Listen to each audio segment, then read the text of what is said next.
What's up guys? Sana nasa maayos kayong kalagayan lahat. Papakita ko lang pala sa inyo guys kung paano gawin ng root pass 6G root pass penetration. Kaya ayan guys, salang na agad. Panoorin nyo na lang. Syempre una sa lahat guys, titignan nyo yung amperahe kung tama ba sa lakas. Kasi pag sobrang lakas, maaaring mabutas lang yung bakal nyo, magkakaroon na malaking sinkhole. Kaya dapat tamang timpla lang ng amperahe. Sa part na to guys, pinakamahirap dito yung position mo. Kasi sobrang nakakangalay. Buti nandyan yung teacher namin nanonood. Tinuturo sa akin yung madaling position. Tsaka yung tropa natin dyan, tagabot ng electrode. Solid yung mga yan guys. Kaya guys, kailangan nyo lang practicein yung positioning nyo. Para komportable kayo pag nag-welding kayo.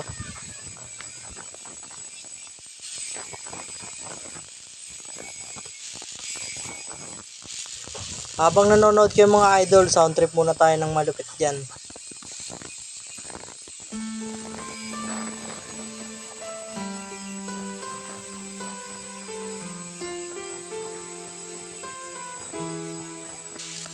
Akala nila di ko to magagawa. Sabi pa nga wala akong mapapala. Di tumigil na magsikap kahit pa na sobrang hirap. Pagdating ko sa tugatog ko'y lalanghapin ang ulap. Ang ulap akala nila di ko maabot. Nagbaka sakali lang namang makalusot. Magbabalat kayo man ang iba'y panatiliing. Huwag makitid ang iyong utak, bagkus magtanim ka ng buong pag-ibig. Noong paminsan-minsan ay bumubulong sa hangin ang kung ano-anong mga tanong, baka sakaling matagpuan ko ang mga sagot kung paano ko nga ba lahat to maaabot. Nangapa-ngapa sa dilim doon binalot pag tinabot ng kilabot ang sarili ko'y natakot. Hinugot at hinakot ang lakas ng loob na kahit sabog ay mas piniling manatiling di lumubog. Bakit lihim kang lumabog? Gumawa ka ng tunog sa kanila ay patunayan di man ikaw ang maging pinaka malakas sa kanila ay huwag kang mapabalisa. Takip silim ang lulubog, lalabas ang munting araw na kandun ng kalangitan.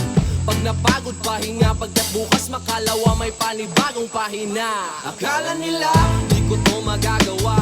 Ang sabi pa nga wala akong mapapala. Di tumigil na magsikap kahit pa na sobrang hirap. Pagdating ko sa tugatog ko'y lalanghapin ang ulap. Ang ulap akala nila di ko maabot. Nagbaka sakali lang namang makalusot. Magbabalat kayo man ang iba'y panatiliing. Huwag makitid ang iyong utak, bagkus magtanim ka ng buong pag-ibig. O heto ang sagot, sige padayon ng bumangon. Kahit ilang ulit kamang madapa, kamang pasaka. Di man sa ngayon ng panahon, huwag ka pakahon. Pag gayon na yon, mas lalakas ka pa. Lalagpasan ang bawat hamon sa buhay kapag ka nahalukay ang ginto. Alam mo na makakasagupay mga napakahusay na taga pagpatnubay sa sarili kong multo. Walang kunwa-kunwari to, tuhanan mo palagi, talo huminto. Marami pang pinto na pwedeng pagbuksan. Sige subukan mong kilusan na di ka mabibigo. Walang kunwa-kunwari to, tuhanan mo palagi, ikaw ang hari sa landas na gusto mong ipamahagi. Akala nila di ko to magagawa. Ang sabi pa nga wala akong mapapala. Di tumigil na magsikap kahit pa na sobrang hirap. Pagdating ko sa tugatog ko'y lalanghapin ang ulap. Ang ulap akala nila di ko maabot. Nagbaka sakali lang namang makalusot. Magbabalat kayo man ang iba'y panatiliing. Huwag makitid ang iyong utak, bagkus magtanim ka ng buong pag-ibig.